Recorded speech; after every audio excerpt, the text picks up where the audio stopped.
I'm Alex Correa and I'm the founder and CEO of Developing Talent. Developing Talent is a diversity, equity and inclusion training and consultancy firm in Australia.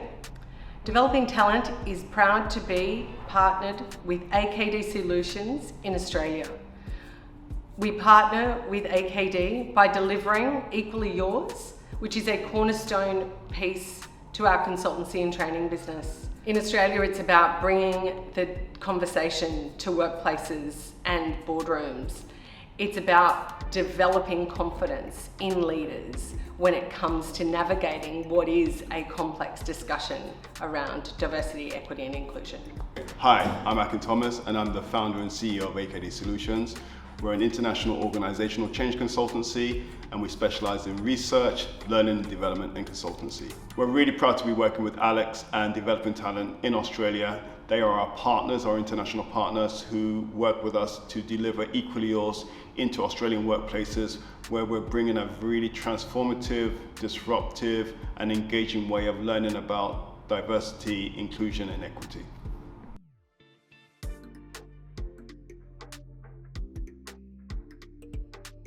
So, performative to transformative. First thing for me is this, we start having conversations in organizations. One of the things that a lot of organizations try to do is write a strategy. Yeah, the first thing that they want to do is jump to, let's write a strategy, yeah, okay? It's the map. Yeah, it's the map. But actually, there's a couple of things. Firstly, they don't, when you look at our ACE model, yeah, the ACE model really tells you that you have to deal with the truth of where we are now, yeah?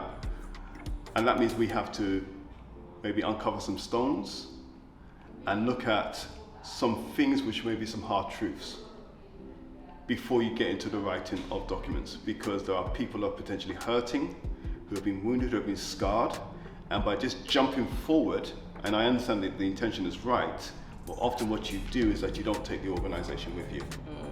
And often what you find is that a document, the strategy is a document known by few, owned by even fewer, and therefore has no impact. So one of the things we do is that we get organizations to draw back. Let's start to have conversations in the organization. Let's start talking about diversity and inclusion in a way which has never been had before. Frankness, honesty, etc. And then what you do is that you find that this becomes the bedrock, that foundation for more understanding and ownership in the whole organization. It's being bold. Yeah. You've got to be bold. You've got to really look at, okay, well, where are we? But where have we come from as well? And why do we do what we do? Why is our culture what it is? How is it that we've kind of taken the steps that we have? Why does our culture look the way that it does? And be bold and be brave to actually call it out. Yeah, absolutely. Because if you can't do that, it's hard to kind of even think about what the future looks like.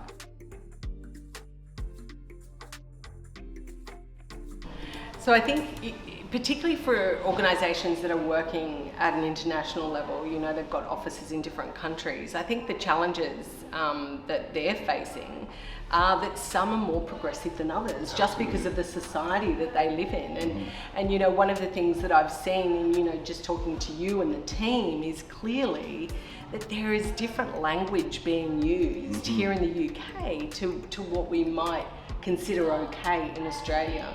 And so if you take that to a kind of international organisational level, you can imagine then when you've got people visiting one office to the other, how that really starts to kind of impact on the relationships internally.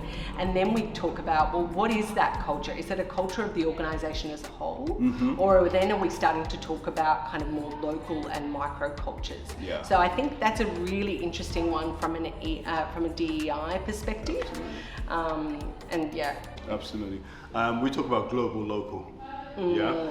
And what we do is when we're working with kind of global brands, we try to get them to differentiate what are the messages and what are the things which are global and therefore they are not negotiable no matter where you are in the world. And then what are the things which are local?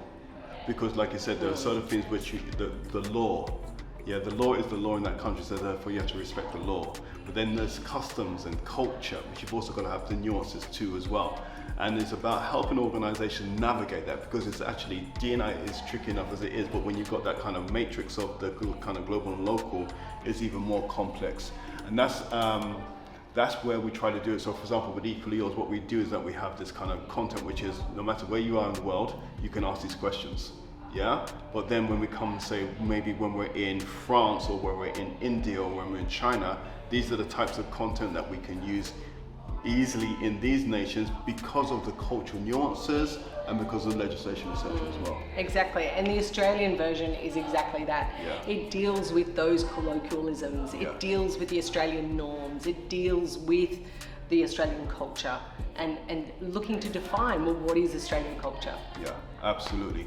But also one of the things about when you have global brands, it is about actually not only educating them locally, but also letting them kind of understand, oh, these things are happening elsewhere in the world.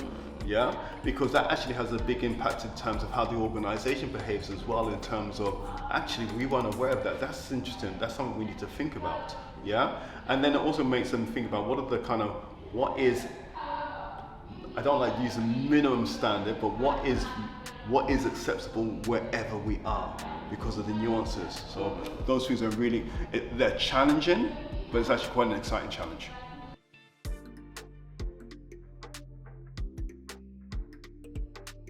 Okay, so some of the trends that we've seen over the last 12 to 18 months include, I think it really kind of spurred from George Floyd. And what's been really encouraging is that people have been far more willing to engage in conversations around race. You know, for many, many years, race was the one subject which was really kicked into the long grass. But what we're seeing, especially in leadership circles, is that people are much more willing to be brave and embrace the conversation. So that's some of the trends that we're seeing in the UK. Mm-hmm. In Australia, I think there's certainly some similarities. However, there's still a level of trepidation, and that's a huge thing. I think a lot of organisations know that this is something that they need to embrace. They're seeing what's going on around the world, yet there's a real nervousness around this. Yeah. You know, how do they start the conversations? How do they prepare their leaders to have that confidence to deal with the nuances that these kind of conversations can bring up? Absolutely. And one of the things we say, we recognize the complexity. This is not an easy subject matter. And we recognize that a lot of people have been pulled into a conversation which was never part of their kind of construct, never part of their psyche. But what's really encouraging is that even though there's the nervousness and the kind of trepidation, there's still this kind of willingness, okay, let's give it a go. And I think that's what's been really encouraging, that we felt that people would try to shut down the conversation quite quickly, but that hasn't been the case. I think that actually, in a lot of examples in terms of private industry and public sector, people have been braver than what we kind of maybe give them credit for. That's interesting, because only a couple of weeks ago we were at the Australian Human Resource Institute convention, and a lot of the HR managers that came to see us, and learning and development managers, they were kind of looking for someone to kind of help them along. Yeah.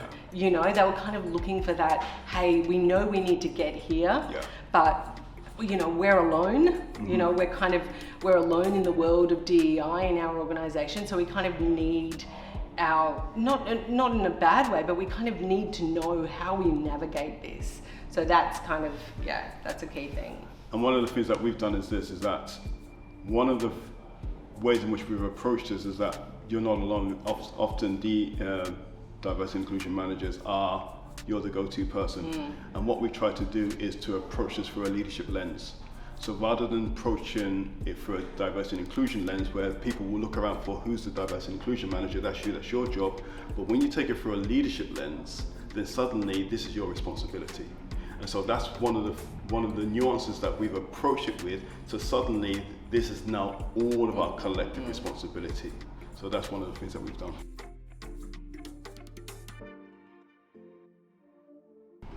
So having met Akin, nearly 4 years ago now at the Festival of Work conference, it just really resonated with me that, you know, a lot of the work that's being done here in the UK, is just, you know, it's almost a decade ahead of where we are in Australia, and it really resonated with me that we need to be doing more. We need to be bringing these conversations to, you know, the table, to the, you know, the corporate boardrooms around Australia.